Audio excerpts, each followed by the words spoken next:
नमस्कार। कार्यक्रम सीधा कुरा जनतासँग हेर्नको निमित्त न्युज 24 टेलिभिजन हेरेर बस्नुभएका सम्पूर्ण दर्शक महानुभावहरूलाई स्वागत छ। म वीरेन्द्र जैरू। कसैको प्रशंसामा कोही यति धेरै पनि नडुबोस् कि उसलाई निकाल्न जाने मान्छे आफै डुबेर मरोस्।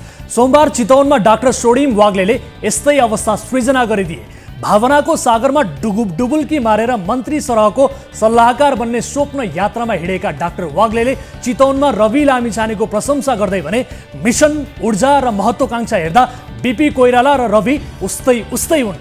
रविलाई बीपी कोइरालासँग डाक्टर वाग्लेले तुलना गरेपछि सबै तीन छक्क परे। स्वयं रवि लामिछानेलाई वाग्लेले पारेको भ्वाङ टाल्न समेत हम्मे परेको थियो। रविले भनिरहे कहाँ बीपी कोइराला कहाँ म, तुलनाको त कुरै छैन। तर वाग्ले रोकिएनन्। वाग्लेले रवि लामिछानेलाई नै सङ्कटमा पारेको त्यो हिजोको एक क्षण। अहिले म वास्तवमा तुलनै गर्ने हो भने रविजी यो 15 सालको बीपी कोइरालाले नेतृत्व गरेको त्यो भिजन भएको, ऊर्जा भएको, एउटा आदर्श बोकेको यो देशलाई एउटा निश्चित समय सीमाभित्र यहाँ पुर्याउँछु भन्ने हुटहुटीका साथ त्यो तपाईमाको नेतृत्वमा त्यो ऊर्जा र भिजन देखिराखेको छ नि, त्यो तुलना गर्न मिल्छ त्यता हैन, त्यो ड्राइभ। त्यसैले त्यो बीपी कोइरालाको क्षयकरण भयो एक मानेमा। यो चाहिँ तरुण त्यति बेलाको हैन क्रान्ति गरेर कोइरालासँग तुलना गर्नुभयो हैन। मैले त्यो ऊर्जा र स्पिरिटमा त्यो हुटहुटी र एम्बिसनको हिसाबले देश बनाउनु पर्छ भन्ने त्यो भिजन र त्यो ऊर्जा र एउटा चाहिँ महत्त्वाकांक्षा हैन, देशलाई यहाँ पुर्याउँछु भन्ने त्यो मिसनमा चाहिँ केही तुलना गर्न मिल्छ। तनहु एकबाट सोडिमले चुनाव जित्छन् कि जित्दैनन् त्यो हामी अहिले नै कसरी भन्न सक्छौँ र?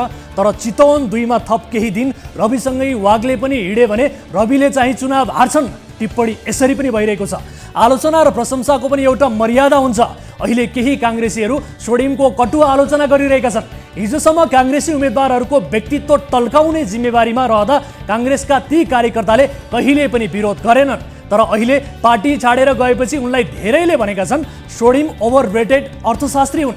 आफूसँगको ज्ञानभन्दा बढी जान्ने भएको इम्प्रेसन पार्छन्। त्योभन्दा बढी त उनी आफ्नो मार्केटिङ अफिसर आफै नै हुन्। आफ्नो मार्केटिङ यति राम्रो ढङ्गले गरिदिन्छन् कि वास्तविक अर्थशास्त्री पनि एकछिन कन्फ्युज हुन्छन्। आखिर अर्थशास्त्रमा मैले त के नै पढेको छु र भनेर हिजो रवि लामिछानेको ओभर प्रशंसा गर्दा धेरैले सोडिम एक बोल्न जान्ने डाक्टर हुन् भन्ने थाहा पाए। तर हामीले 4 महिना अघि नै सोडिमले नेताहरूका बारे गाएको नेता चालिसा बारे चर्चा गरेका थियौँ। मङ्सिर 4 को निर्वाचन हुँदै गर्दा काठमाडौँ 4 मा गगन थापाको व्यक्तित्व टल्काउन उनले गरेको परिश्रमले हिजो रविलाई चाहिँ त्यो बेला गगनलाई पनि आपत पारेको थियो। उनले गगन चालिसा वाचन गर्दा के भनेका थिए त? सम्भवतः दर्शकहरूलाई सोडिमको त्यो चालिसा सुन्न मन लाग्यो नै होला। हेरौँ सोडिम वाग्लेद्वारा प्रतिपादित 4 महिना पुरानो गगन चालिसाको एक स्ट्यान्जा। एउटा स्टेट्सम्यान इन द मेकिङ जस्तो मलाई लाग्छ। एउटा नेता त उनी स्थापित रूपमै भइसके, अब 3 चोटि सांसद भए, 4थो चोटि प्रत्याशी छन्। तर एक किसिमको त्यो राजनेताकै झलक आउने खालको व्यवहार पनि उनले पछिल्ला दिनहरूमा देखाइरहेका छन्। र मलाई लाग्छ त्यस्तो नेतालाई क्षेत्र नम्बर 4 ले जिताएर पठाइदियो भने तपाईहरूले तुरुन्तै आफ्नै निकट भविष्यमा नै एउटा चाहिँ प्रधानमन्त्री पाउनुहुनेछ। सोडिम भन्दैछन् कि गगन एक राजनेता हुन्। केपी शर्मा ओलीका खास केही मान्छेले जसरी उनलाई राजनेता भन्छन् नि, ठ्याक्कै त्यही स्टाइलमा तर अलिकति घुमाउरो पारामा सोडिम वाग्ले भनिरहेका छन्। राजनेताकै झलक आउने गरीको व्यवहार पनि उनले पछिल्ला दिनमा देखाइरहेका छन्। गगन थापामा नयाँ प्रधानमन्त्रीको छवि देख्छुसम्म भन्नु सर्वथा उचित हो। तर स्वयं गगन थापाले समेत कुनै रात नदेखेको राजनेताको सपना चाहिँ सोडिमले देखाउने चेष्टा गरे। हिजो रविलाई आफ्नो ओभर तारिफ सुन्दा जस्तो भएको थियो 4 महिना अघि गगनलाई यस्तो तारिफले सकस नै पारेको थियो होला। ओभर प्रशंसाले मान्छे आफ्नो बनाउन सकिन्न भन्ने त हिजै गगन थापाले सोडिम बारे गरेको कटाक्षले पुष्टि गरिसकेको छैन र? पढे लेखेका बुद्धिजीवी त्यसमाथि आधुनिक समयका युवा डाक्टरहरू नै केही पाउने आशामा यो हदसम्मको झुटो प्रशंसा गरेर नेता बिगार्न पछि पर्दैनन् भने हामीले चान्चुने कार्यकर्तालाई झोले भनेर किन पो गाली गर्नु? अनि सर्वसाधारणले राजा आऊ देश बचाऊ भन्दा किन रिसाउनु? अस्ट्रेलिया युरोपतिर पढेका विश्व बैंकमा जागिर खाएका सामान्य अङ्ग्रेजीका मास्टरले समेत नभेट्ने स्तरको अङ्ग्रेजी पनि बोल्ने, अर्थशास्त्रका प्राविधिक शब्दहरू पनि राम्रै फटकार्ने, योजना आयोगको उपाध्यक्ष पनि भएका अमेरिकनले भन्दा राम्रो गरी एमसीसीको व्याख्या पनि गर्न जानेका यस्ता सोडिमहरू नै नेताहरूको यो हदमा पुगेर भक्ति गान गर्छन् भने राष्ट्रिय गान चाहिँ स्कुले बालबालिकाले मात्रै गाइदिनु पर्ने हो र? नेताको बखान गर्न त जो कोही पनि तयार हुन्छन्, तर यो देशका विद्वानहरूले नेताको प्रशंसा होइन, तिनले बाटो बिराउँदा मुखै अगाडि तीखो आलोचना गर्ने हो। नामका अगाडि प्राडा जोडिएकाहरू समेत नेताको झोले भए। अब युवा पुस्ताका सोडिम जस्ता अर्थशास्त्रीहरूलाई पनि पुरानै झै नेताको जय जयकार गर्ने छुट हुन्छ र? कदापि हुँदैन। अब थोरै चर्चा उपेन्द्र यादवको पनि गरिहालौँ। यादवका कारण सुनसरी र मोरङका जनताको आँखा बिग्रेको छ।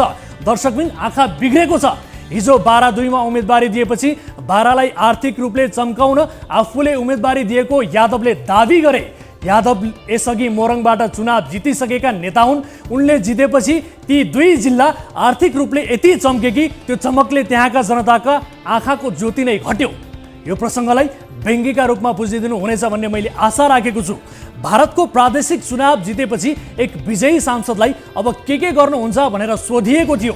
जवाफमा उनले भनेका थिए, सुरुमा त म आफ्नो घर नै बनाउँछु, विकासको काममा 15% त कमिसन यसै पनि बसिहाल्छ, 5 वर्षसम्मको कमाइले गाडी बङ्गला सबै जोड्छु। यो जवाफ सुनेपछि प्रश्न सोध्ने पत्रकार नै अक्क न बक्क परे। भारतमा नेताले घर बङ्गला बनाउँछु भन्दा पत्रकार छक्क पर्छन्। नेपालमा चाहिँ चुनाव जितेर जिल्लै चम्काउँछु भन्ने नेताको जवाब सुनेर दुनियाँ नै छक्क पर्छन्।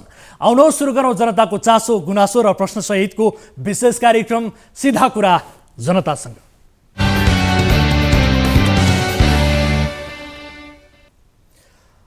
स्वागत छ दर्शक महानुभावहरू। कार्यक्रम सीधा कुरा जनतासँगको नयाँ श्रृङ्खलामा उपस्थित भइसकेका छौँ। न्युज 24 टेलिभिजनबाट प्रत्यक्ष रूपमा प्रसारित भइरहेका छौँ। आम नागरिकको चासो, गुनासो र प्रश्नहरूलाई समेट्दै ती विषयको जवाबदेहिता खोजिने, समाधान खोजिने यस कार्यक्रममा आज हामीले सरकारको 100 दिनको समीक्षा गर्दैछौँ। खास गरी सरकारले 100 दिनको उपलब्धि सार्वजनिक समेत गरेको छ, जसमा उपलब्धि कम, हल्ला मात्रै बढी गरेको पाइएको छ। यो विषय आजको कार्यक्रममा समावेश गर्दैछौँ। यस्तै पूर्व राजदूत पत्नी ठगी आरोपमा मुछिएको प्रसङ्ग सहितको रिपोर्ट प्रस्तुत गर्दैछौँ। उनी पक्राउ पनि परिन्, तर पक्राउ परेको भोलिपल्टै छुटिन्। यो ठगी प्रकरण के हो र पक्राउ समेत परिसकेकी आरोपित कसरी छुटिन् त आजको कार्यक्रममा देखाउँदैछौँ। यस्तै झापाका खेमराज तिमसिना जो अहिले कुवेतको एक अस्पतालको शय्यामा छटपटाइरहेका छन्, उनीबारेको फलोअप रिपोर्ट प्रस्तुत गर्दैछौँ। केही दिन अघि उनले लाइभमा गुनासो गरेसँगै हाम्रो टिम उनलाई कुवेत पुर्याउने मेन पावर कम्पनीसम्म पुगेको छ। थप अपडेट आजको कार्यक्रममा देखाउँदैछौँ। यस्तै इराकबाट हामीलाई गुनासो गर्ने एक नेपाली चेली ललिमाया तामाङको इराकमै रहस्यमय मृत्यु भएको छ। दुःखद रिपोर्ट आजको कार्यक्रममा समावेश गर्नेछौँ। यसबाहेक अन्य विषय पनि कार्यक्रममा समावेश गर्नेछौँ। समयले साथ दिए तपाईँ दर्शक महानुभावहरूसँगको प्रत्यक्ष कुराकानीमा जोडिनेछौँ। कुनै पनि समस्या पर्नु भएको छ, कुनै पनि गुनासा छन् भने तपाईँले हाम्रो टोल फ्री नम्बर 1660122424, यसै गरी एनसेल नम्बर रहेको छ 9801572424 तपाईँका लागि खुला गरिसकेका छौँ। कुनै पनि आपद विपदमा पर्नु भएको छ भने तपाईँले हामीलाई सम्पर्क गर्नुहोला। कार्यक्रमको सुरुवात गरौँ हाम्रो नियमित स्तम्भ ताली र गालीको भोटिङ पोलबाट। यसअघि हामीले सोधेको प्रश्न थियो, प्रधानमन्त्री पुष्पकमल दाहाल प्रचण्डले आफ्नो 100 दिनको मधुमास पूरा गर्नुभएको छ। उहाँको 100 दिने अवधि सुशासनको दृष्टिले सफल भएको मान्न सकिन्छ भन्नेले तालीमा र सकिन्न भन्नेले गालीमा भोट गर्नुपर्ने थियो। जसअनुसार 14%ले तालीमा र 86%ले गालीमा मत जाहेर गर्नुभएको छ। अर्थात् प्रधानमन्त्री प्रचण्डको 100 दिने अवधि सुशासनको दृष्टिले सफल भएको मान्न सकिन्न भन्नेमा बढी मत परेको छ। गालीमा दर्शकहरूले बढी मत व्यक्त गर्नुभएको छ। अब ताली र गालीका लागि आजको प्रश्न यस प्रकार छ, कोसीको पानी धरान पुर्याउन मेयर हर्क साम्पाङले प्रधानमन्त्री पुष्पकमल दाहाल प्रचण्डसँग बजेट माग गरेका छन्।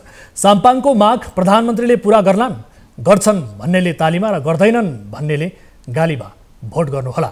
हाम्रो पात्रको एप्लिकेसन मार्फत ताली र गालीमा भोट गर्न सक्नुहुनेछ र भोटिङ सुरु हुन्छ अब आजको पहिलो विषय, प्रधानमन्त्री पुष्पकमल दाहाल प्रचण्डले आफ्नो पहिलो 100 दिने कार्यकाल पुरा गरेका छन्। सुशासनको दृष्टिले यो 100 दिन आहा भन्ने देखिएन, तर प्रधानमन्त्रीको सचिवालयले सार्वजनिक गरेको 100 दिने उपलब्धि पढ्दा प्रचण्ड शासित यो 100 दिन स्वर्ण उत्सवभन्दा कम लाग्दैन। विदेशमा मृत्यु भएका कामदारका परिवारलाई नियमित रूपमा बाँडिने राहतलाई पनि प्रधानमन्त्रीले आफ्नै निगाहमा बाँडिएको झै प्रस्तुत गरेका छन्।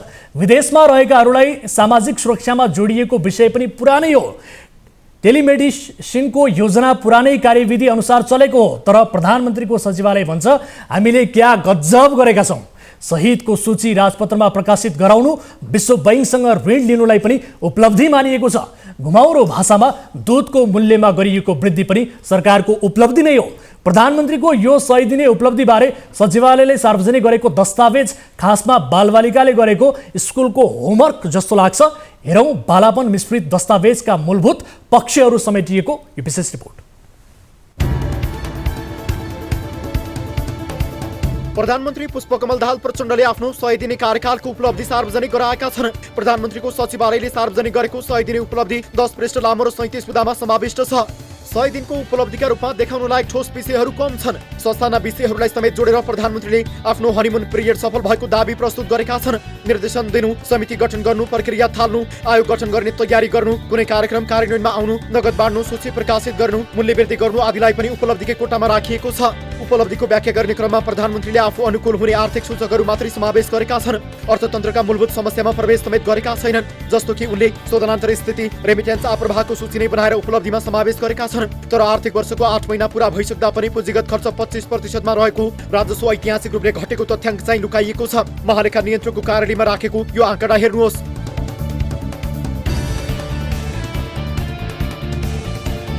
यसले पुँजीगत खर्च र राजस्वमा सरकारी असफलता प्रश्न पार्छ।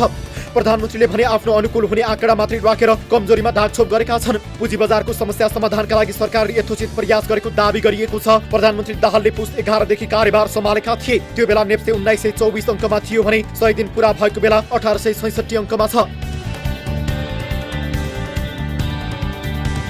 नेप्से इन्डेक्स झर्ने र चढ्ने स्वाभाविक प्रक्रिया हो। तर प्रधानमन्त्रीमा दाहाल नियुक्त हुनु अघिदेखि नै पुँजी बजारमा परेको दबावमा हालसम्म कुनै बदलाव आएको छैन। सुधारको सङ्केत देख्न सकिएको छैन। व्यापार घाटा नियन्त्रण गर्न नेपाल व्यापार एकीकृत रणनीति लागू गरिएको भन्ने सरकारी पक्षको भनाइ छ। सरकारले व्यापार घाटा कम गर्न प्रयास गरेको भने पनि आँकडाले भने अवस्था निराशाजनक देखाउँछ। पहिलो 8 महिनामा आयात र निर्यात दुवै घटेको छ। यो अवधिमा 9 खर्ब 53 अर्ब बराबरको व्यापार घाटा नै भएको छ। राज्यले प्रदान गर्ने विभूषणलाई मर्यादित बनाउन अध्ययन गराउने प्रयासलाई पनि प्रधानमन्त्रीले उपलब्धि मानेका छन्। तर आफ्नै अशक्त पत्नीसित दाहाललाई प्रबल जनसेवास्त्री विभूषण दिलाउन प्रयास गरेको भनेर दाहाल विवादित बनेका थिए। प्रधानमन्त्रीले सहितको सूची राजपत्रमा प्रकाशन गर्नु, क्रिकेट खेलाडीहरूलाई पुरस्कारका रूपमा नगद बाँड्नुलाई उपलब्धिको सूचीमा राखेका छन्। तर अयोग्य लडाकुहरूलाई बाँड्न लागि 80 करोडको प्रसङ्ग भने लुकाएका छन्। 10 पृष्ठ लामो उपलब्धिमा अयोग्य लडाकुलाई बाँड्न लागि चर्चा कतै पनि छैन। यसबीच सरकारले दुधको मूल्य बढायो। यो विषयलाई किसानको माग पूरा गरेको अर्थ लगाएर उपलब्धि भनिएको छ। रासायनिक मलको मूल्य बढाउने निर्णय पनि सरकारले गरेको थियो। तर चौतर्फी विरोध भएपछि फिर्ता लिएको थियो। ऊर्जामा राजेन्द्र लिङ्गदेन हुँदा 250 मेगावाट बराबरको पिपिए गरिएको थियो। त्यो विषय प्रधानमन्त्रीले आफ्नो उपलब्धिमा समेटेका छैनन्। तर रवि लामिछाने गृहमन्त्री हुँदा पूर्व विशिष्टहरूको सेवामा खटिएका सुरक्षाकर्मी फिर्ता गरिएको विषय समेटेका छन्। अझै अनौठो त के छ भने ऋण लिनु वा ऋणको बोझमा पर्नुलाई पनि प्रधानमन्त्रीले उपलब्धि मानेका छन्। बुँदा नम्बर 37 मा भनिएको छ, विश्व बैंकबाट विद्यालय क्षेत्र रूपान्तरणको लागि 120 मिलियन अमेरिकी डलर बराबरको सहुलियतपूर्ण ऋण स्वीकार गर्न सैद्धान्तिक सहमति दिइएको छ।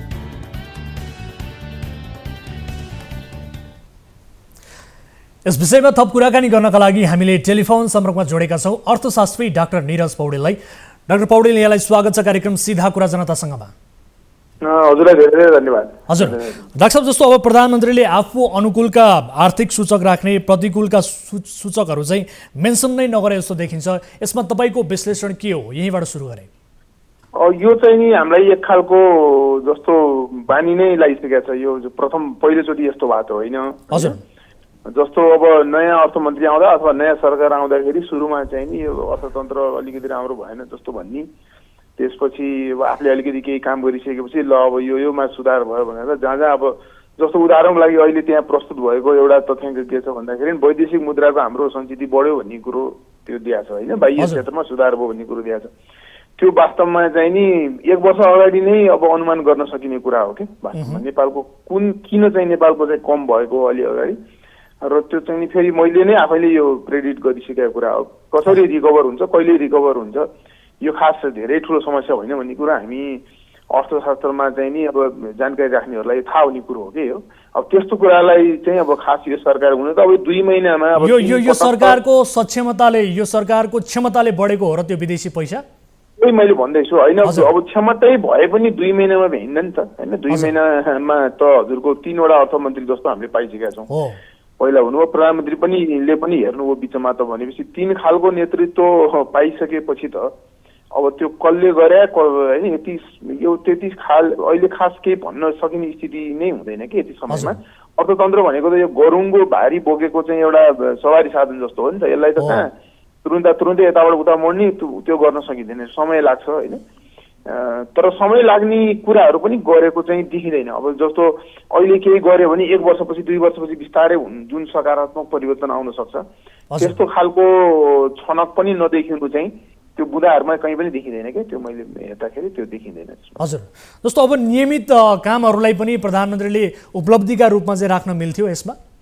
त्यही मैले भने नि, जस्तो नियमित नै हो। अघि मैले भने जस्तो वैदेशिक हाम्रो मुद्राको संस्कृति बढ्छ भन्ने नियमितै हो। त्यसपछि हाम्रो चाहिँ ऋणहरू हामीले लिने भने हुन्छौँ नि, जुन यो बहुराष्ट्रिय यो अन्तर्राष्ट्रिय यो विश्व ब्याङ्क आदि इत्यादिबाट हामीले यी कुराहरू चाहिँ पहिले नै चाहिँ फिक्स भएर आइरहेका हुन्छन्। विभिन्न लामो इतिहास हुन्छ यस्तो होइन, कहिले लिने, किन लिने, कसरी लिने भन्ने कुराहरू।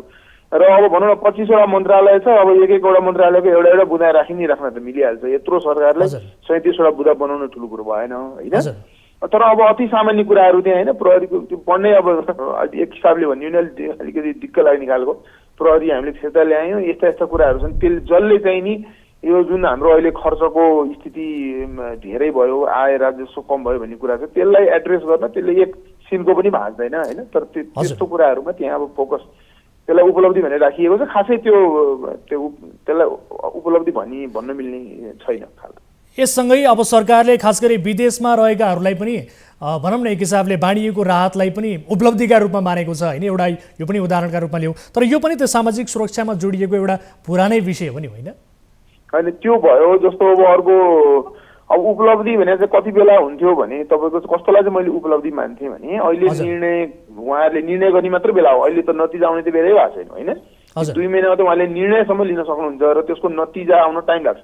जस्तो उदाहरण लागि तपाईँको चाहिँ हाम्रो अहिले चाहिँ नि साधारण खर्च चाहिँ तीव्र गतिमा बढ्दै गएको छ, पुँजीगत खर्च तीव्र गतिमा घट्दै गएको छ। विगत 30 वर्षदेखिको त्यो ट्रेन्ड छ।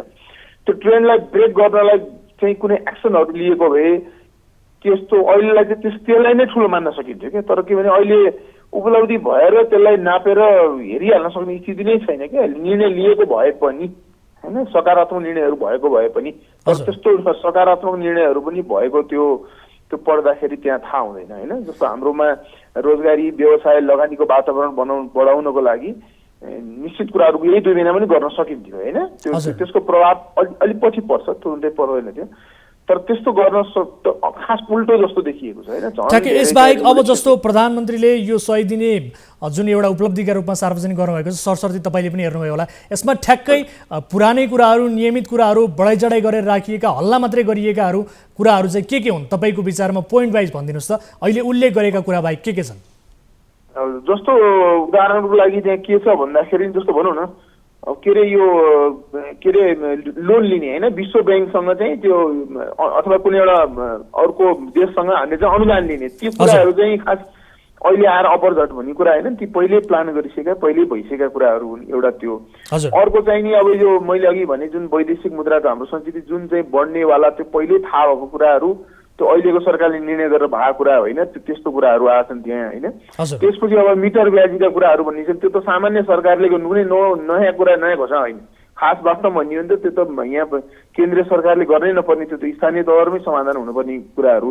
यस्ता यी सामान्य गर्न है। अब यो शहीद घोषणा भन्ने कुरा चाहिँ यसले त झन् समस्यालाई झन् बल्झाउँछ होइन। शहीद त्यसले अर्थतन्त्रको हिसाबले हेर्दाखेरि होइन, खर्चको हिसाबले हेर्दाखेरि अब त्यस कारण यो सामान्य जुन मन्त्रालयहरूले गर्ने कुराहरू, सामान्य कुराहरू मात्र त्यहाँ छन्। त्यसलाई खासै उपलब्धिको रूपमा चाहिँ मैले चाहिँ देखिनँ। मैले जस्तो विकास परियोजनाहरूलाई अब छिटो अगाडि बढाउने, त्यहाँ कसरी बढाउने भन्ने कुरा छैन, बुझ्नु भएन। जस्तो विकास परियोजनाहरू डिले भइरहेको छ, त्यसमा चाहिँ नि इन्टरभेन्सन गर्न सकिन्छ। त्यसलाई छिटो कसरी गराउने, त्यो सफलतातिर त्यसलाई कसरी लाने गर्न सकिन्छ। तर अब खालि अब छिटो गराउने मात्र भनेको छ त्यहाँ होइन। त्यसकारण अनि यससँगै अब जस्तो विकास खर्चको कुरा गर्ने हो भने कुल 26% मात्रै खर्च भएको छ। सरकारले यसलाई लुकाएको छ। 8 महिनामा 26% मात्रै विकास खर्च भएको छ।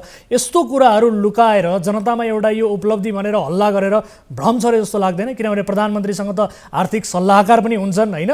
यस्ता कुराहरू किन लुकाइन्छ भन्नु त?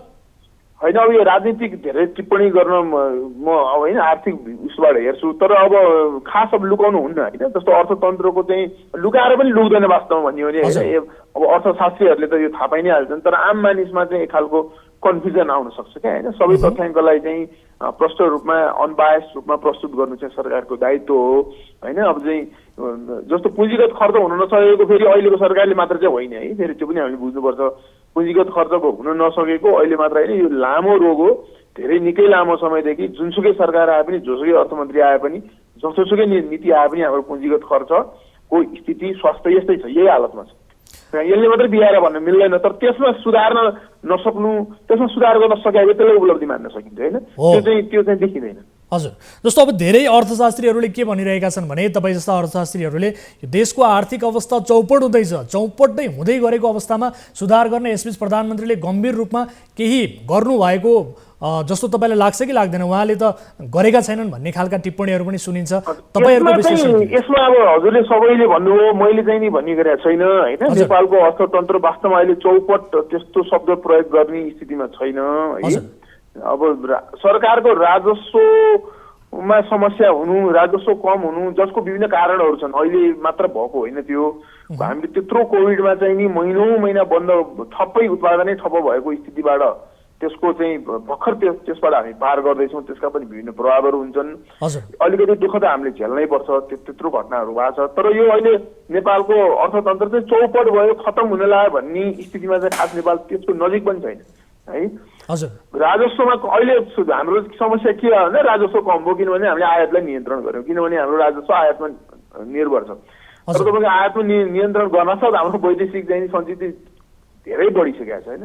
त्यहाँ अलिकति खुकुलो पार्न साथ हाम्रो राजस्व फेरि बढ्यो, यो राजस्व फेरि फर्किन्छ, फेरि बढ्छ होइन, फेरि चलायमान हुन्छ अर्थतन्त्र। अहिले हामी त्यस्तो सिभियर क्राइसिस छौँ भन्ने कुरा खास गर्नु हुँदैन जस्तो लाग्छ, त्यसले परिस्थितिलाई बिगार्छ। पहिला पनि अघिल्लो सरकारले पनि त्यो गर्ने प्रयास गरेको थियो एकचोटि। मैले त्यो बेला पनि समस्या होइन, यो हाम्रो वैदेशिक मुद्राको सञ्चितको समस्या यो लामो समस्या होइन, यो ठुलो समस्या होइन, हामी श्रीलङ्का हुँदैनौँ भनेर मैले प्रष्ट रूपमा बताएको। अब तपाईँले राजस्वको प्रसङ्ग पनि उजागर गर्नुभयो, यो ठुलो समस्या होइन। हजुर, तपाईँले राजस्वको प्रसङ्ग पनि उजागर गर्नुभयो। अहिलेको राजस्वले कर्मचारीहरूलाई समेत तलब खान पुग्दैन भन्ने खालका टिप्पणीहरू पनि भइरहेका छन्। त्यसकारण त्यस्ता खालका सूचनाहरू पनि आम मानिसहरूमा गइरहँदा के कारणले यो घट्यो, के हो त यसको वास्तविकता भनेर धेरैले जान्न चाहेका छन्। यसको लामो कारण छ हजुर। यो चाहिँ कस्तो भने अहिले हामीलाई राजस्वले तलब खुवाउनु पुगेन भने यो भाष्य अलि उल्टो भयो। यो हाम्रो भएको चाहिँ के हो भने हामी भएको जति जम्मै तलबमा खर्च गरिरहेको स्थिति हो कि, बुझ्नु भएन? भने मतलब हाम्रो घाँटी हेरेर हामीले हात निलिरहेको छैनौँ। हाम्रो राजस्व जति उठ्यो त्यसबाट हामीले चाहिँ विकास खर्च र तलब गर्नुपर्ने हामीले गरि के रहेछौँ भन्दाखेरि जति उठ्छ त्यो सबै तलब भत्तामा सकिरहेछौँ, अनि विकासलाई पुगेन भनिरहेछौँ होइन। किनभने हाम्रो चाहिँ सरकारी संरचना अझ भारी, अझ भद्दा, अझ ठुलो हरेक साल होइन, भर्ती केन्द्रको रूपमा चाहिँ परिणत भइरहेछ, सयौँ आयोगहरू भइरहेछन् होइन। यस्ता कारणले यो अहिलेको सरकारले आएर यो गरेको कुरा चाहिँ होइन। यो विगत यो सबै सरकारहरूले त्यो गल्ती दोहोऱ्याउँदा अहिले एकदम अचाक्ली भएको, यो एकदमै त्यो चाहिँ चरम स्थितिमा पुगेको स्थिति मात्र हो। यो चाहिँ नि राजस्वले नपुगेको भन्ने शब्द म प्रयोग गर्दैन, यो भएको हो भने भएको राजस्व सबै तलमा खर्च गरे हो, त्यसो गरी त पुग्दैन, कुनै पनि सरकारलाई पुग्दैन, कसैलाई पनि पुग्दैन। हस् डाक्टर साहब, यो समय र संवादका लागि यहाँलाई धेरै धेरै धन्यवाद। हस् धेरै धेरै धन्यवाद। हस् नमस्ते।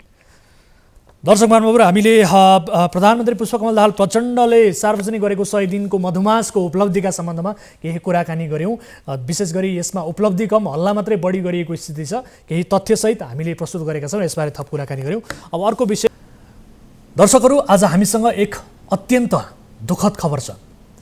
कार्यक्रम सीधा कुरा जनतासँगको 971औं एपिसोडमा भाइबर लाइभ मार्फत हामीसँग जोडिएकी ललिमाया तामाङको रहस्यमय मृत्यु भएको छ। दर्शकहरू, ललिमाया तामाङको आग्रहमा हामीले केही गर्न पाउँदा नपाउँदै उनको मृत्युको खबर सुनाउनु परेको छ। उनले इराकबाट हारगुहार गरिन्, हामीले कार्यक्रममा उनको पीडा सार्वजनिक गर्यौँ, तर उनलाई जोगाउन सकेनौँ। उनको अमूल्य जीवन यसरी अनाहकमा अन्त्य भएको छ। उनले यसरी मृत्युवरण गर्नु परेको यो घटनामा धेर थोर दोषी हामी पनि छौँ, यसमा हामी माफी चाहन्छौँ। ललिमायाको आत्माले शान्ति पाओस्, भगवानसँग हामी यही प्रार्थना गर्छौँ। ललिमाया जस्ता समस्यामा परेकाहरूको उद्धारका लागि राज्यले बेग्लै निकाय नै स्थापना गरेको छ। वैदेशिक रोजगारीमा गएकाहरूका लागि काम गर्ने अरू पनि धेरै निकाय छन्। तलब भत्ता खाएर ती निकायमा काम गर्नेहरू पनि छन्, तर गम्भीरतापूर्वक कसैले पनि केही गरिदिएनन्। ललिमाया बाँच्न सक्थिन्, समयमै उनलाई झिकाउन सकिएको भए, उनको उपचार गर्न पाएको भए यी चेलीले अहिले ज्यान गुमाउनु पर्ने थिएन। तर आज हामीले ललिमायालाई गुमाएका छौँ। ललिमाया तामाङको त्यो चित्कार के थियो त? सबैभन्दा पहिले यो रिपोर्ट हेर्नुहोस्।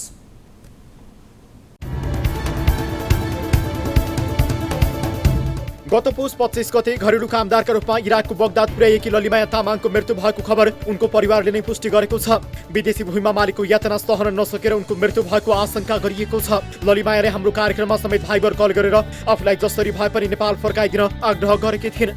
यही कोठामा मलाई अहिलेसम्म मलाई खाना पनि देख्दैन। म बोकबोके भएर बसेको छु। म कति दिन बोकबोके भएर बसिरहेको छु।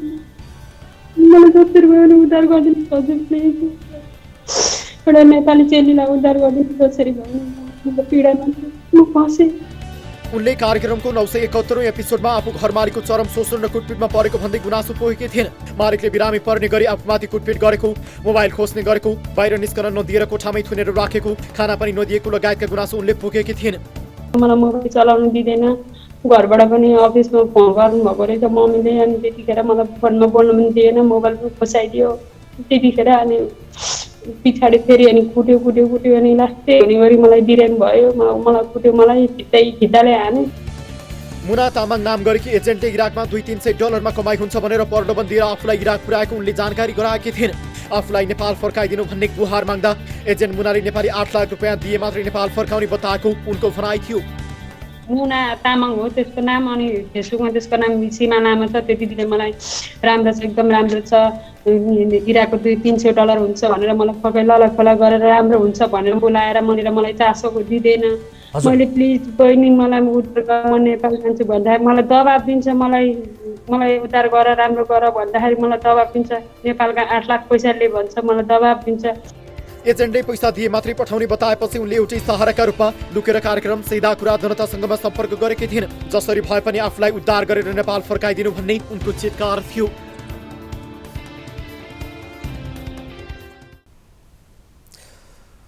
अत्यन्त दुःखद रिपोर्ट हामीले प्रस्तुत गऱ्यौँ। यस विषयमा थप जानकारी लिन्छौँ। यति बेला हामीसँग जोडिनु भएको छ ललिमाया तामाङकी आमा जनमाया तामाङ। उहाँसँग यो घटनाबारे हामी थप जानकारी लिन गइरहेका छौँ। तपाईँलाई स्वागत गर्न चाहन्छु कार्यक्रममा। सबैभन्दा पहिले सुन्दै हुनुहुन्छ? सुन्दैछु हजुर। हजुर, अब तपाईँको छोरी ललिमाया बारे हामीले दुःखद जानकारी पायौँ। अब तपाईँलाई प्रश्न गर्ने आँट त छैन यति बेला, तर पनि तपाईँको छोरीको न्यायका लागि भए पनि उनको मृत्यु कसरी भयो भन्ने बारे चाहिँ जान्न जरुरी हुन्छ। सबैभन्दा पहिले तपाईँहरूले कसरी यो जानकारी पाउनुभयो बताउनुहोस् त। जानकारी हजुर मैले के भएर चाहिँ कल भएन भनेर अब छोरीले कल गरिरहन्थ्यो, मेसेज गरिरहन्थ्यो। अनि त्यही भएर मैले कल गरेकै गरेँ। अनि कलै उठाएन। अनि मङ्गलबारको दिन उठायो। अनि त्यो पनि त्यसको साथीले भन्यो अनि हस्पिटल लगेको छ बिमारी भनेर भन्यो। अनि त्यहाँबाट त्यही भएर चाहिँ मैले मेरो नानी के भएछ भन्दै म जहिले कल गरेको थिएँ सर। अनि त्यही भएर उनको मृत्यु चाहिँ के कारणले भएको रहेछ यसबारे केही थाहा भयो? कारण थाहा भयो तपाईँलाई? कारण अब उनीहरूको भनाइ चाहिँ अब खाजा होस् के खाएर धन्दापात गरेर भित्र किचनमै गर्दै थियौँ, किचनमै ढल्यो भन्नुभयो। ए खाना खाइसके पछाडि किचनमै ढलेको भन्ने खबर आयो? हजुर। त्यस पछाडि अस्पताल लगेपछि मृत्यु भएको भन्ने खबर? हजुर। जस्तो अब हामीसँगको कुराकानीमा उहाँले बताएअनुसार आफूलाई मालिकले कुटपिट गरेको, कोठामै थुनेर राखेको, मोबाइल खोसेको, खाना पनि नदिएको भन्ने गुनासो गरेकी थिइन् होइन? तपाईँलाई कस्तो किसिमको गुनासो सुनाएकी थिइन् यसबारे बताइदिनुहोस् त। त्यतिखेर पनि हजुर मम्मी मलाई यस्तो गरिरहेको छ, मलाई निकाल्नु, मैले जसरी भए पनि निकालिदिनु मम्मी, म निक्लिन्छु, सक्दिनँ, म बस्नु सक्दिनँ भने। अनि ल न त म नानी कसरी हुन्छ नाति म गर्छु, सबैजनालाई भन्छु, फुपा यता ठुलोहरूलाई पनि म सुनाउँछु भने मैले। अनि सुनाए पनि। अनि सुनाउँदाखेरि अब आत्तिको होला नयाँ मान्छे भएर भन्नुभयो। अनि अब खोइ आत्तिको होइन, रुँदै कल गरिरहेको छ, खानु पनि पाएको छैन भन्नुभयो। त्यहाँदेखि मैले त्यसो भनेर भने दाइहरूलाई। अनि दाइहरूले भन्नुभयो आत्तिको होला भनेर फेरि भन्नुभयो। अनि पछाडि मैले लु हुँदैन जसरी भए पनि निकाल्छु मेरो नानीलाई, म जग्गा मेरो धितो राखेर भए पनि निकाल्छु नानी, त नाति भन्दै मैले भने। अनि ल मम्मी त्यसो भएदेखि म ढुक्का परेँ है भनेर भने। अनि म आफै पनि गर्छु, कसैले गर्न सकेन भने म आफै पनि भन्छु भनेर आफै पनि गरेछ। हजुर। अनि त्यही कारणले चाहिँ यस्तो भयो लास्टमा चाहिँ। अनि अब त्यहाँ ललिमायालाई पठाउने एजेन्टसँग तपाईँहरू कुराकानी भयो, त्यहाँ पुर्याउने मान्छेसँग कुराकानी भएको छ, उनको शव चाहिँ कहिले फर्काउने र नेपाल? सब फर्काउनु त चाँडै भनेको नि, सब के गर्छौ तिमीहरूले छिट्टै फर्काउनु पर्छ भनेको, हुन्छ भन्छ। रिपोर्ट लिनु गएको छ आज भर्खरै हस्पिटलमा, बिहान 6 बजे नै गएको छ बोस भन्दै थियो। हजुर, हस्, यस विषयलाई हामी फेरि पनि फलोअप गर्छौँ। तपाईँहरूलाई विशेष गरी ईश्वरले धैर्य धारण गर्ने शक्ति प्रदान गरून् र तपाईँको छोरीलाई हामीले सहयोग गर्न नसकेको प्रति हामी पनि माफी चाहन्छौँ, तपाईँसँग पनि माफी माग्छौँ, तपाईँको छोरीसँग पनि हामी माफी माग्छौँ। हामीले प्रयास गर्दा गर्दै पनि तपाईँको छोरीलाई बचाउन सकेनौँ, उद्धार गरेर नेपाल ल्याउन सकेनौँ। हामी अत्यन्त दुखित छौँ यो घटनाप्रति र उनको न्यायका लागि फेरि पनि हामी हाम्रो तर्फबाट आवाज उठाउनेछौँ। यसरी जानै नपाइने मुलुकमा उनलाई किन पुर्याइयो, त्यहाँ पुर्याएर पनि किन यातना दियो, त्यसको खोजी हामी पक्कै पनि गर्नेछौँ। आमा, अहिलेको लागि छुट्टिन्छौँ है त? हजुर, हुन्छ। दर्शकहरू, राज्यले त भन्छ पत्रकारिताको काम विषय उजागर गर्ने मात्रै हो, यति गरेपछि पत्रकारहरूको काम सकियो। तर हामी राज्यले तोकेको सीमामा उति साह्रो बस्दैनौँ। कोही नेपाली समस्यामा परेका बेला तिनको जीवन रक्षाका लागि विभिन्न निकायको ढोका ढकढक्याउँछौँ। समस्यामा परेकाहरूलाई किन उद्धार गरिएन भनेर हामी सधैँ सोधखोज गर्छौँ। यति गर्दा गर्दै कति बेला कसरी ललिमायाको हकमा भने हामी फेल खायौँ।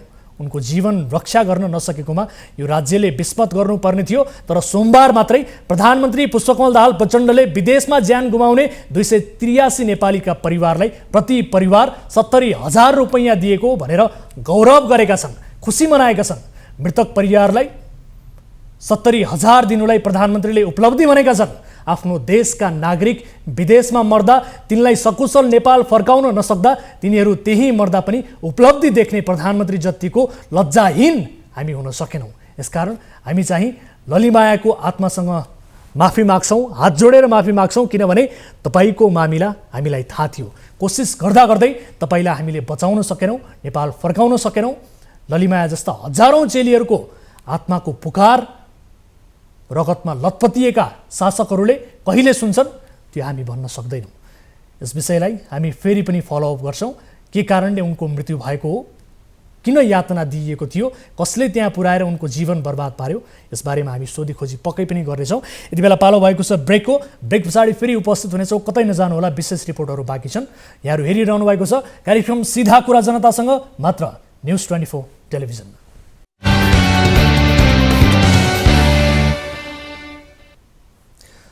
ब्रेकपछि स्वागत छ दर्शकहरू कार्यक्रम सिधा कुरा जनतासँगमा। अब अर्को विषय, 75 लाख रुपैयाँ ठगीको मामिलामा फँसेकी छिन् रेणु कुमारी थापा बस्नेत। रेणु मलेसियाका लागि राजदूत रहिसकेका निरञ्जन मान सिंहकी पत्नी हुन्। 76 सालदेखि जग्गा किनबेचका क्रममा रेणुले एक व्यक्तिसँग 75 लाख लिएकी थिइन्। न उनले जग्गा दिइन् न पैसा फिर्ता। पीडितले यो 3 वर्ष आफ्नो रकम फिर्ताका लागि गर्न सक्ने गर्न मिल्ने जति सबै गरे, तर रेणु पैसा फिर्ता गर्नुको सट्टा अमेरिका गएर बसिन्। यता बैना दिइसकेपछि जग्गा पास हुने आशामा पीडितले 24 लाख खर्चेर बाटो पनि बनाए, तर पैसा फिर्ता भएन। आकाश पताल एक गरेर बल्ल तल्ल रेणु पक्राउ परिन्। तर यो देश नै अनौठो, पक्राउ परेको भोलिपल्टै रेणु छुटिन्। पीडितको गुनासोका आधारमा तयार पारिएको विशेष रिपोर्ट हेर्नुहोस्।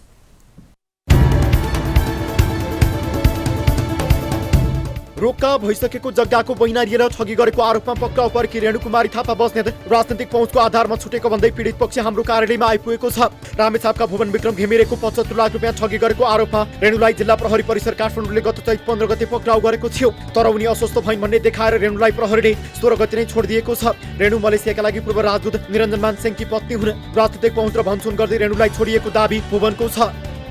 भक्तपुर जिल्ला मालपोत कार्यालयमा उहाँको जग्गा चाहिँ एस डेभलपमेन्ट ब्याङ्कले रोका गरेको मैले पाइसकेपछि म माथि ठगी भयो भनेर म जिल्ला सरकारी वकिलको कार्यालय मार्फत गएर निवेदन दर्ता गरेँ।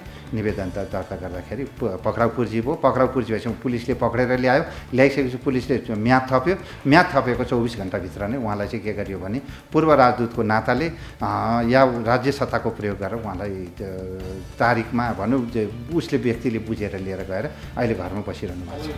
पूर्व राजदूत पत्नीको ठग्ने नियत, रेणुको 3 फरक चित्र चरित्र।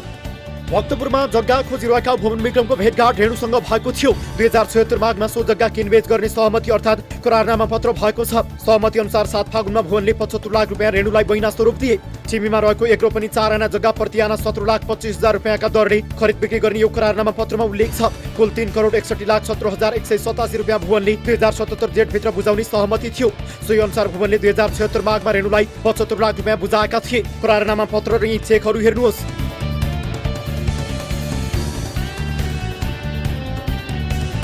रेणुले 2076 मा जग्गा बेच्ने करारनामा पत्र गरेकी छिन्, तर उनको जग्गा 3 वर्ष अघि अर्थात् 2073 सालदेखि नै रोक्का थियो। भक्तपुर मालपोत कार्यालयमा बुझ्दा यो जग्गा 2073 सालमा यस डेभलपमेन्ट ब्याङ्कबाट रोक्का रहेको खुलेको छ। जग्गा रोक्का रहेको अवस्थामा रेणुले भुवनलाई बेच्न खोजेकी छिन्। ठग्ने नियतले रेणुले कारोबार गरेको आरोप भुवनको छ। बुटफर चेक बनाएर दिइसकेपछि उहाँ जग्गा पास गर्न आउनु भएन। जग्गा पास गर्न नआइसकेपछि उहाँ के गर्नुभयो भने मलाई लाग्छ 20-22 गतेतिर भदौको 20-22 गते उहाँ अमेरिका जानुभयो। 1.5 वर्ष अमेरिका बसेर आउनुभयो। आइसकेपछि मलाई मेरो पैसा दिनुहोस्, जग्गा पास गरिदिनुहोस्, नभए पैसा दिनुहोस्, म जग्गा भनेर भन्दाखेरि उहाँले के भन्नुभयो आलटाल गर्नुभयो। के हो वास्तविक भनेर जाँदाखेरि उहाँको जग्गा चाहिँ रोका रहेछ। 76 सालमै त्यो जग्गा रोका रहेछ। 73 सालमा जग्गा रोका रहेछ। सहमति अनुसार 2077 जेठसम्म भुवनको नाममा जग्गा पास भइसक्नु पर्ने थियो, तर 3 वर्षसम्म रेणुले 77 लाख बहिना लिएर जग्गा पास त गरिनन् नै, भुवनको पैसा समेत फिर्ता गरेकी छैनन्। ठगी आरोपमा भुवनले उजुरी दिएपछि प्रहरी रेणुलाई पक्राउ गरे पनि एक दिनमै छुटेपछि भुवन अन्यायमा पर्ने डरले सशङ्कित भएका छन्। कसैलाई पनि हकभोक नभएको भनेपछि के भन्दा रोका भएको छ भन्ने कुरो यसले प्रुफ गर्दैन। त्यसले गर्दाखेरि उहाँले मलाई झुक्याएर मसँग ठग्ने नियतले गर्नुभयो र मैले पटक पैसा माग्दाखेरि मसँग उहाँसँग भएको संवादको रेकर्डहरू पनि मैले राखिराखेको छु।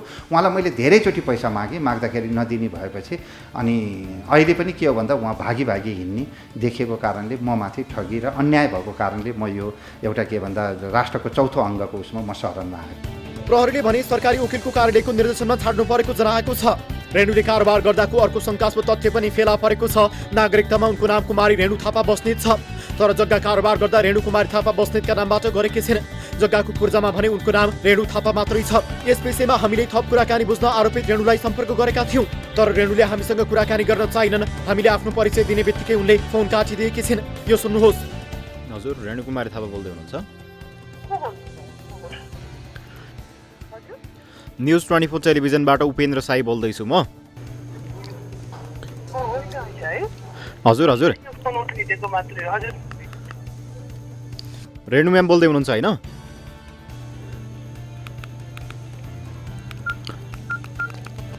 साक्षीमा रेणुका पति निरञ्जनमान बस्नेत र सरोज कुमार पोखरेल छन्, अर्थात् यो ठगी केसमा पूर्व राजदूत पनि तानिन सक्ने सम्भावना बढेको छ।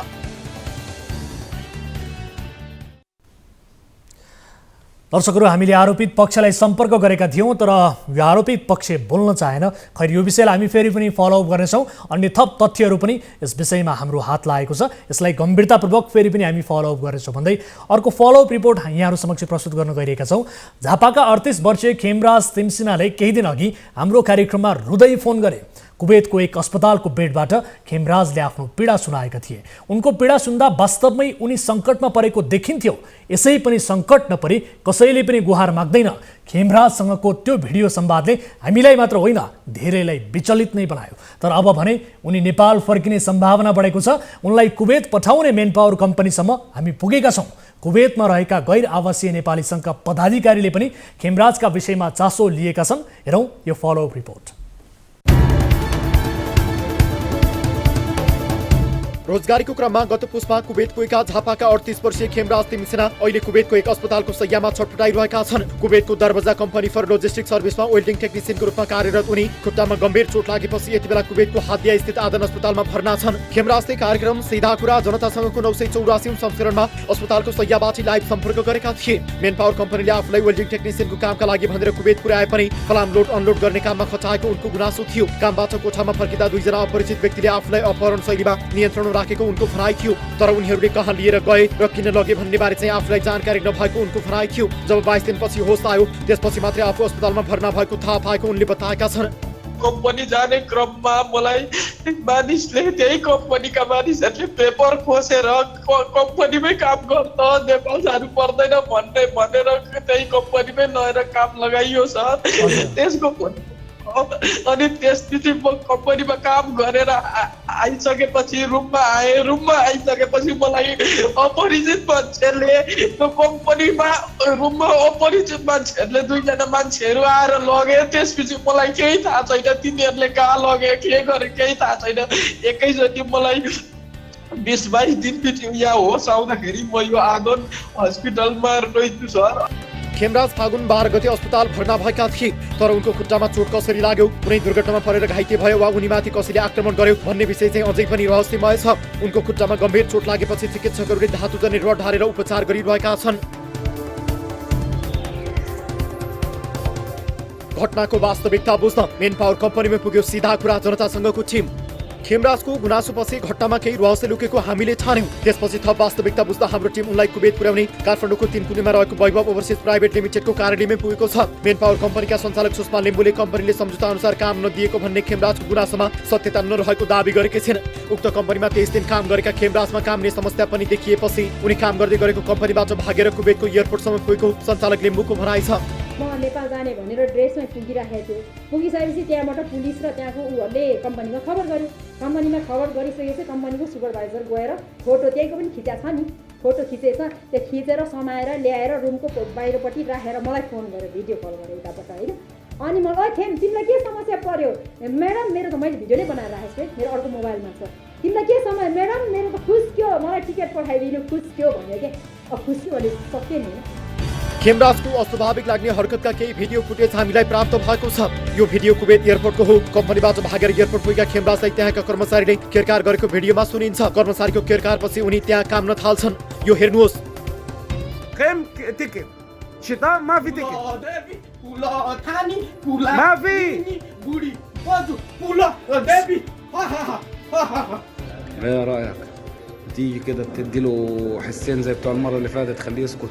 यसबाट पनि प्रश्न हुन्छ कि खेमराज कुनै गम्भीर प्रकृतिको समस्याबाट गुज्रिरहेका थिए। तर उनलाई खुट्टामा चोट कसरी लाग्यो तथ्य बाहिर आएको छैन। खेमराज 22 दिन सम्पर्कविहीन भएपछि कुवेत स्थित नेपाली दूतावासले पनि खेमराज हराएको भन्ने सूचना निकालेको देखिन्छ।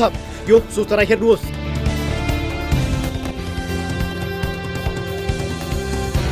कार्यक्रममा खेमराजको गुनासो प्रसारण भएपछि कुवेत स्थित गैर आवासीय नेपाली सङ्घले यस विषयमा चासो देखाएको छ। एनआरएनएको टोलीले खेमराजले आदन अस्पतालमै पुगेर भेट गरेको छ।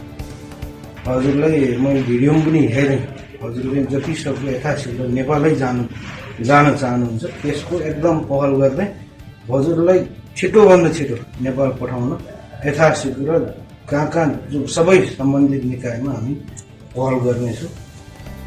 यता मेन पावर कम्पनीले दिएको जानकारी अनुसार अस्पतालले आउँदो शुक्रबारसम्म खेमराजलाई डिस्चार्ज गर्नेछ। त्यसपछि कागजी प्रक्रिया पूरा गरेर खेमराजलाई नेपाल फर्काइनेछ। खेमराजलाई नेपाल फर्काउन यसअघि पनि 2 पटक टिकटको प्रबन्ध गरिसकेको दावी गर्ने सञ्चालक लिम्बुले अस्पतालबाट डिस्चार्ज भए लगत्तै नेपाल फर्काउने प्रतिबद्धता जनाएकी छिन्। अहिले बिरामी छ होइन। अहिले एम्बेसीले एनआरएनले उसको हेरिरहेछ, समन्वय गरी हस्पिटलसँग कहाँ के गर्नु पर्ने प्रक्रिया त गरिरहेछ नि।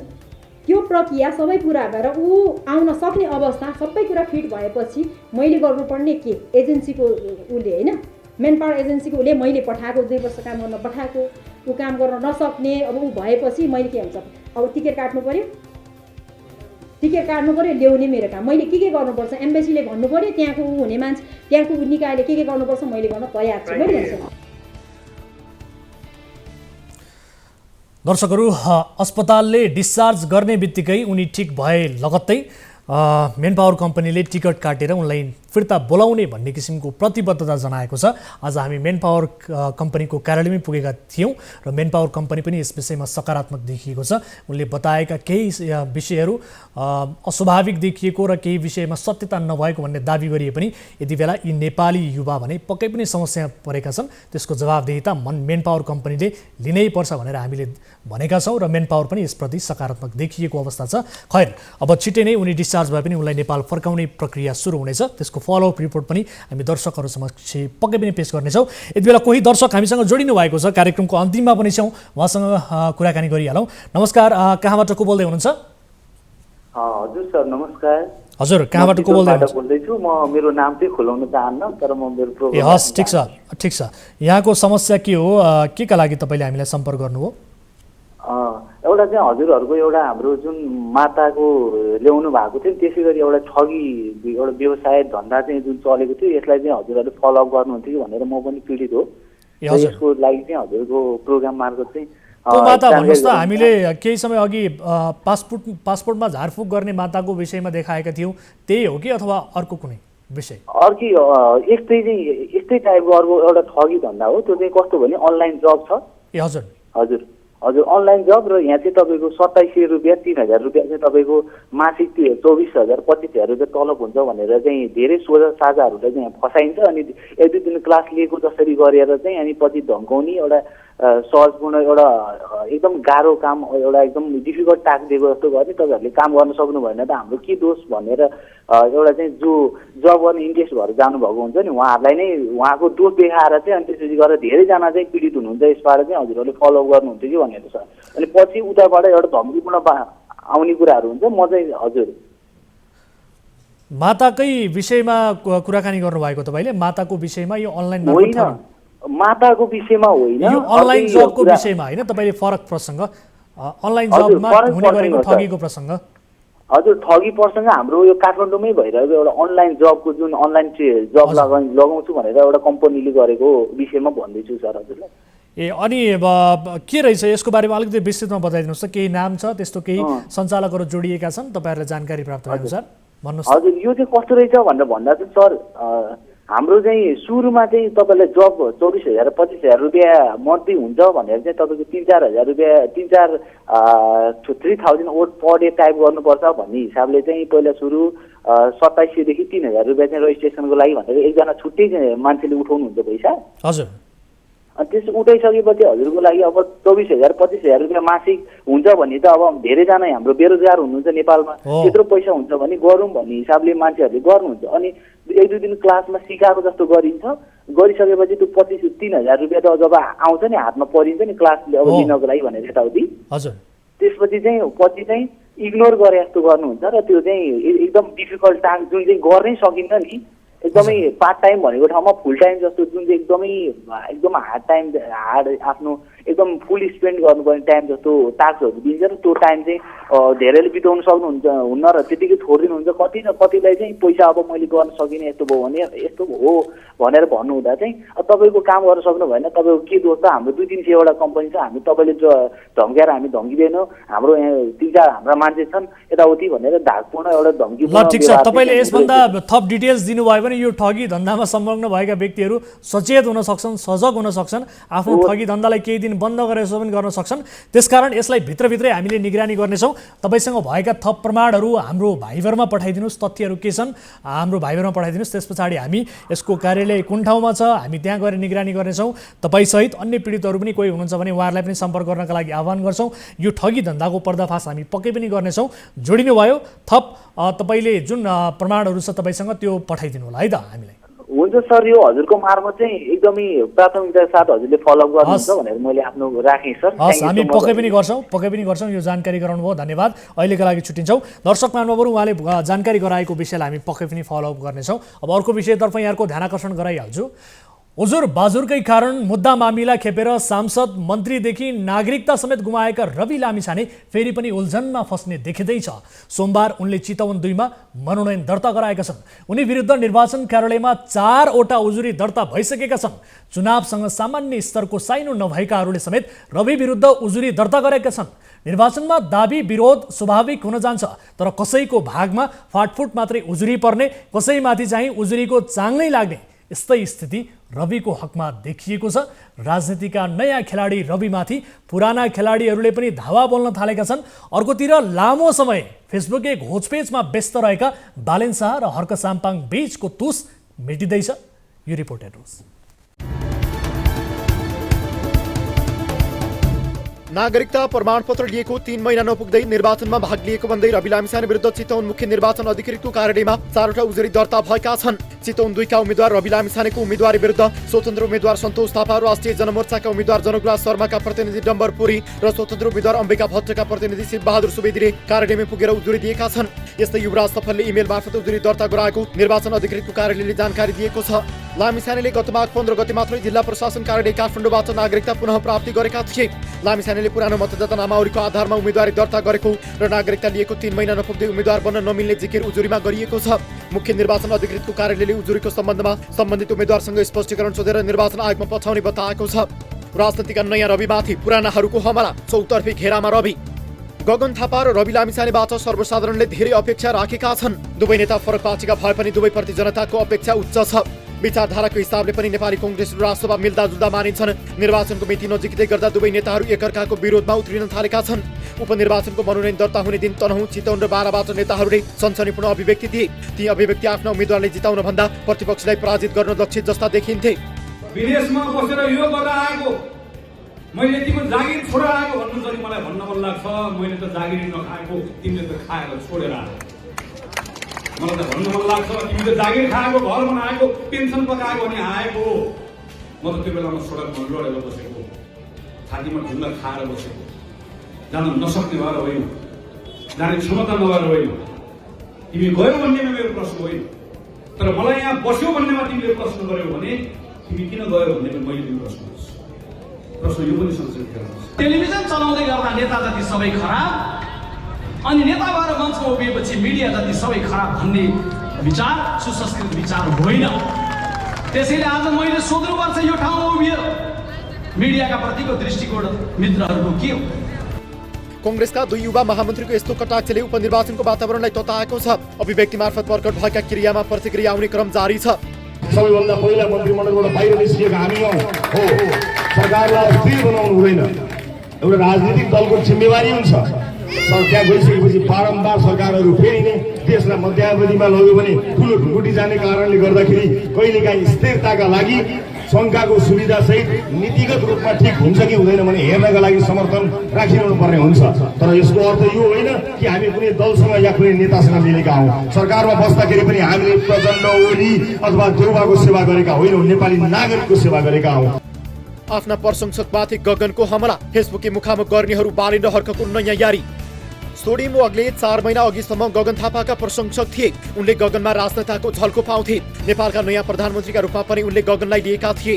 तर अहिले गगनले सोडिमलाई जागिर खाएर पेन्सन पकाएर आएको भन्दै तीखो टिप्पणी गरेका छन्। सोडिमले जागिर खाँदा आफूले लोकतन्त्रका लागि ढुङ्गा खाएको बताएका छन्। यता फेसबुकमा मुखामुख गर्ने 2 भाइरल स्थानीय सरकार प्रमुख बीच चाहिँ मित्रता बढ्न थालेको छ। स्थानीय निर्वाचनमा स्वतन्त्र उम्मेद्वार उठेर चर्चामा आएका 2 मेयर बालेन शाह र हर्क साम्पाङ बीच पहिलो पटक भेट भएको छ। सुरुमा यी 2 मेयरको फेसबुकमा जुहारी नै चलेको थियो। काठमाडौँ महानगरको फोहोर व्यवस्थापनबारे टिप्पणी गरेपछि यी 2 स्वतन्त्र मेयर बीच वाकयुद्ध चलेको थियो। तर पुरानो तुस बिर्सदै मेयर निर्वाचित भएको 11 महिनापछि 2 चर्चित मेयर बीच भेट भएको छ। खानेपानी योजना माग्न काठमाडौँ आएका धरान उपमहानगरपालिकाका मेयर साम्पाङले राष्ट्रिय सभागृहको सम्पर्क कार्यालयमा पुगेर बालेनलाई भेटेका हुन्। साम्पाङ धरानका उपमेयर इन्द्रविक्रम बेगा सहितको टोली लिएर महानगरपालिका पुगेका थिए। भेटपछि 2 जनाले एकअर्कामा सिलाम सागमा लगाइदिई स्वागत र सम्मान गरेका छन्। सिलाम सागमा मुन्दुम र लिम्बू परम्पराको महत्त्वपूर्ण संस्कारमा प्रयोग गरिन्छ। भेटपछिका तस्बिर 2 मेयरले सामाजिक सञ्जालमा पोस्ट गरेका छन्। उनीहरूले हालसम्मको मेयर कार्यकालको अनुभव आदान प्रदान गरेका छन्। सहकार्य गर्नुपर्नेमा अब सडक विभागहरू, खानेपानी, विद्युत प्राधिकरण, एनजिओ यिनीहरूसँग सहकार्य पनि राम्रो भएको छ। हाम्रो आफ्नो काम पनि राम्रो भएको छ। सहकार्य यताउति विभागहरू पनि राम्रो भएको छ। सङ्घ सरकार पनि स्टेबलमा भइरहेको गाह्रो भएको छ। भाइ एउटालाई मिटिङ गऱ्यो, फेरि चेन्ज हुँयो, फेरि अर्कोलाई मिटिङ गऱ्यो, फेरि चेन्ज हुँयो। तपाईँले अस्ति उपकरणको भेला भन्नुभएको त्यही भएर मुख्य राख्न स्थानीय निर्वाचनमा स्वतन्त्र मेयरको चर्चा निकै चुलिएको थियो। काठमाडौँमा स्वतन्त्र मेयर बालेन शाहले जित्दा पूर्वको धरानमा मेयर हर्क साम्फाङले जितेका थिए। जितपछि स्वतन्त्र मेयर चाहनेहरू उत्साहित भएका थिए, तर स्वतन्त्र मेयर द्वय समन्वयको साटो सुरुमै वाक्य युद्धमा उत्रिएपछि धेरै शुभचिन्तकहरूले सामाजिक सञ्जालबाट निराशा व्यक्त गरेका थिए भने दुई मेयरलाई सहकार्य गर्न मानिसहरूले सुझाव पनि दिएका थिए। दर्शकहरू, पछिल्लो समय नेपालको राजनैतिक वृत्तमा देखिएका पछिल्ला घटनाक्रमहरू समेटिएको यो रिपोर्ट प्रस्तुत गरे सँगसँगै आजलाई कार्यक्रमको निर्धारित समय पनि सकिएको छ। कुनै पनि समस्या पर्नु भएको छ भने हाम्रो टोल फ्री नम्बर 1660 012 2424, यसै गरी एनसेल नम्बर रहेको छ 98 015 72424 र एनटिसी नम्बर रहेको छ 97 45 61 56 54 मा तपाईँले 24 घण्टा हामीलाई सम्पर्क गर्न सक्नुहुनेछ। तपाईँले एनसेलको नम्बरमा हामीलाई भाइबर मार्फत आफ्ना गुनासाहरू, आफ्ना समस्याहरू टिपाउन सक्नुहुनेछ। तपाईका समस्याहरू समाधान गर्नका निमित्त हाम्रो टिम लागि परेको छ। असम्भव प्रयास गर्नेछौँ, तपाईका प्रश्नको जवाफदेहिता पनि खोज्नेछौँ भन्दै आजलाई कार्यक्रम सिधा कुरा जनतासँगको निर्धारित समय सकिएको छ। म वीरेन्द्र जैरू बिदा हुन्छु। नमस्कार।